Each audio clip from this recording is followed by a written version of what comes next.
Hi, today is September 23rd. I'm here in Pasadena. This is Lucky Smith with Star of News Magazine, and I'm here with CrystalLane Swift.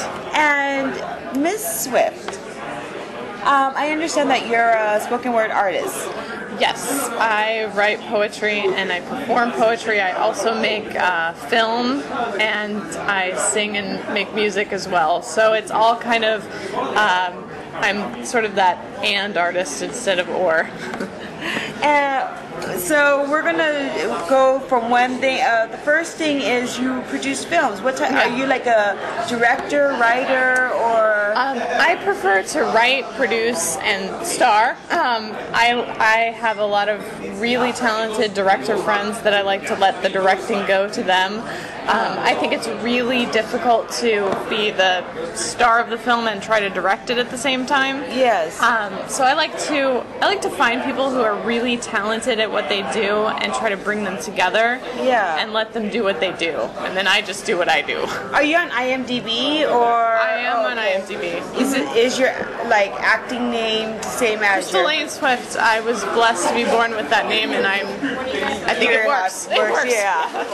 So let's talk about some of your past projects. Sure. So maybe people want to look it up. Absolutely. Well, since you asked me about poetry, the first fiction short film that I made is called "It's Never About a Boy," and it centers around that poem "Naysayers" that you were nice enough to publish on your magazine. I love that one. Yeah, it's very inspiring. Thank you so much. So I actually wrote a one-woman show in my acting coach's class, Mark McPherson, and I wrote it in like 5 to 7 minute increments. And I was looking for someone to film me just doing pieces of the show, and I asked my director friend Shane Harrington if he would take a look at it, and he liked it so much he said, we have to make a short film out of this.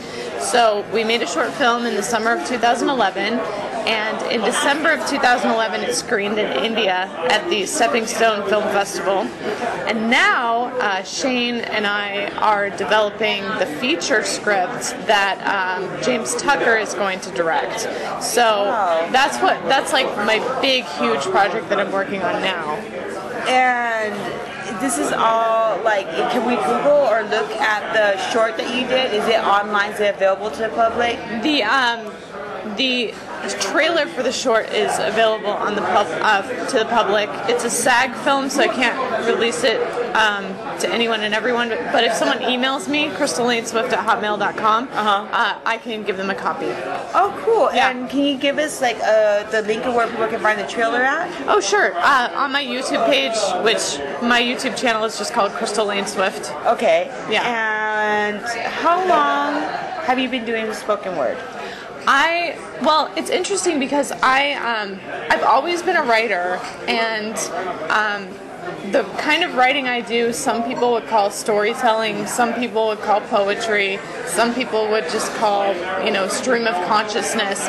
So I guess I've always been doing what I'm now calling spoken word. Yeah. I've always loved to perform, but I've always preferred to perform something I wrote rather than something somebody else wrote. So if there's ever a time I need to audition with a monologue, I always use my own work instead of a monologue from a play or a movie. So, and also I've always loved to sing and write melodies and whatnot, so that's kind of where my poetry came from as well. I mean, I was that girl in high school who carried her guitar around that she only played so-so and would, strum the same chords in the quad and have her book of poetry that she's always writing. So, I've always kind of been that girl. That's pretty awesome. Thank you. In the naysayers, like you're not originally from California. I am. I'm from San Diego. You're from San Diego? Yes, oh. But I was lucky enough to get scholarships to go to school elsewhere. So I lived in Indiana for a couple years, and I lived in Louisiana for 3 years. Oh, you went to LSU? Yeah.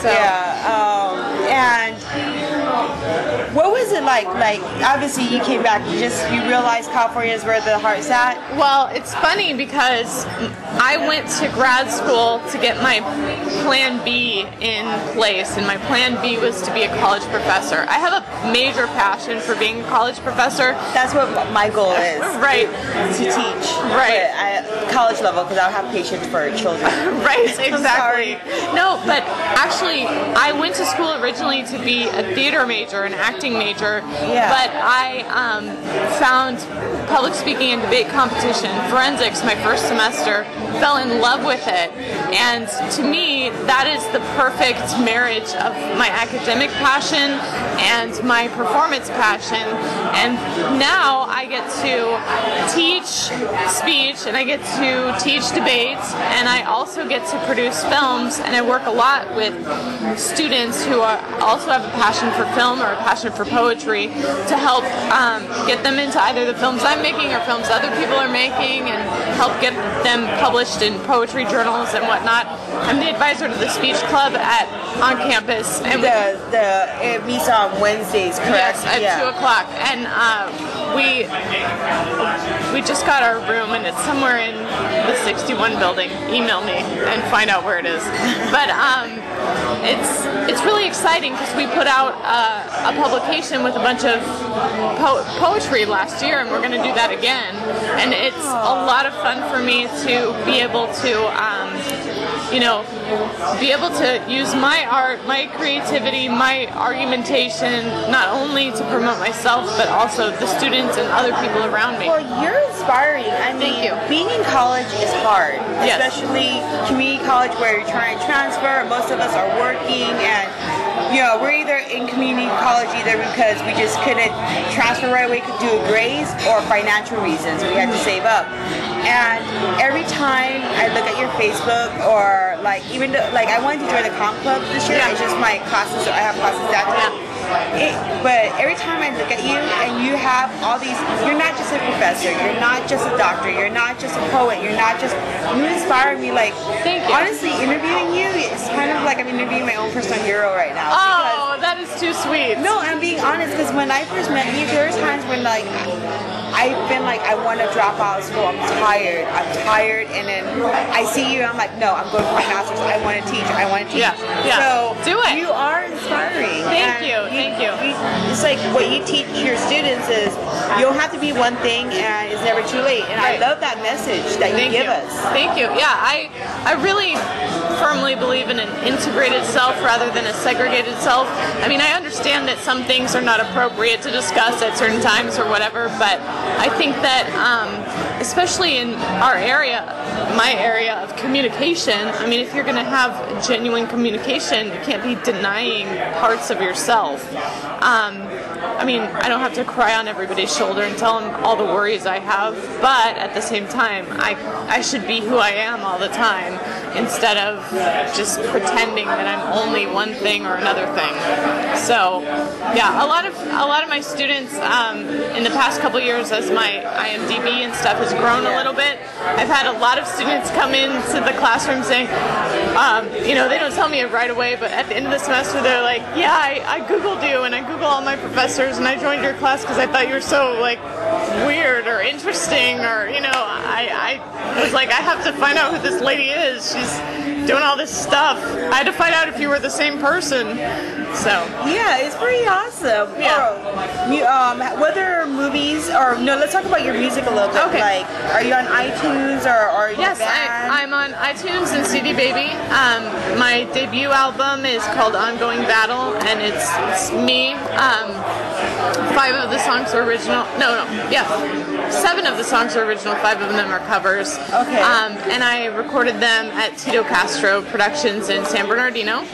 And then my best friend Elba Soto Quinones is my backup vocalist on the track, on almost all the tracks. And then I have a few newer tracks that I'm really excited about. And I'm working with a new vocal coach, and just seeing what else we can do. But Because of that integrated self, you know, Yeah. in my movies, I always have at least one or two of my own songs in the film. So, do you have any music videos? Maybe we can yes, feature. I do. It's called No One to Call, and it was directed by Charles Clemens. Yeah, and I think that a few of the Mount Sac Film Club members, Alex Nishino, Eric Juang, and Jimmy Yin, will probably be working on the next music video that actually Rich Ferguson does background vocals for me. So cool. That's really exciting. It's the album that is out right now is kind of it's a little bit of contemporary Christian, and it's a little bit of folksy, and it's a little bit of like easy listening, hinging on some Broadway ballad kind of feel. And then the newer stuff is more going toward like I don't know, hip hop is probably the wrong, but like top 40 like hit sort of stuff. More dance, yeah. Beat. Yes. And more a little bit electronic. Yes, exactly. Yeah. So I'm gonna go ahead and I'm gonna Google that and feature that one. Oh, cool. Great. Listen to that. Also, we covered your film. Any other film projects you have worked on the past? Oh yeah. We have three movies right now, and I say we because I have a kind of a team of people that, I mean, if you watched all our movies back to back to back, you'd be like, oh, that's all the same people. Yep. But we really love working together, so we've got three right now that are coming out. One that a friend of mine and I wrote together, one that my friend Andrew wrote, one that my friend Elba wrote, so but I produced them. So all this is like, if they follow you on Facebook, which is the best way to keep track of the releases? Is it adding you on Facebook? Is it going to your website? Facebook and YouTube are probably the two best. Okay. So I mean, you can add my personal page if you want to, but the best one is probably like my public profile. Okay. And then also my YouTube channel. Your YouTube channel? Yeah. And are you performing, when's your next performance? Well, you know, my next performance was scheduled for this week, but it's been postponed, so I don't have the date on that yet. Okay. But as soon as I do, I will get it to you. And music-wise, any upcoming shows, or or is coincide? Is that what's supposed to Yeah. Like the music and poetry, like are kind of together. For instance, the last time I was featured as a poet, I also did a song. So to me, those are they go together. They go together. Yeah, my songs are poetry to music, basically. Yeah, I mean, I like the art of that because it makes it more different and it doesn't have to be separate. So I like the blend. Thank you. Let me see any other. Do you have a message for any of your fans, students, people who are Googling you, just to... Well, I would say that Naysayer poem is definitely the message I want to get across most to people. You know, no means next. If people don't get your message, then you just find the next person who's willing to listen.